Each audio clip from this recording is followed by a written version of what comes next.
సమీర్ రిజీ కూడా మంచి హిట్టర్, రీసెంట్గానే డబుల్ సెంచరీ స్కోర్ చేసిండు విజయ్ హజారే ట్రోఫీలో. సో ఇది ఫ్రెండ్స్ డీసీ స్ట్రాంగ్ ప్లేయింగ్ 11. ఈసారి డీసీ కూడా స్ట్రాంగ్గా కనిపిస్తుంది. సో మీరు డీసీ ప్లేయింగ్ 11 ఎట్లుందో కామెంట్ చేయండి.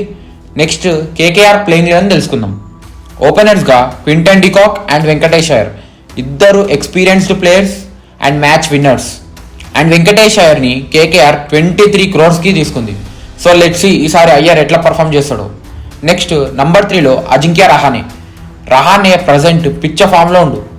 సయ్యద్ ముస్తాక్ అలీ ట్రోఫీలో highest run scorer. So number 3లో అజింక్య రహానే.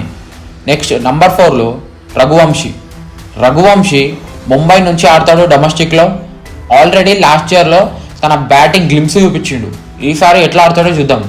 నెక్స్ట్ నంబర్ 5లో Ramandeep Singh, hard hitter, gun fielder, already proven player. So number 5లో రమన్దీప్ సింగ్ ఆడతాడు కేకేఆర్కి.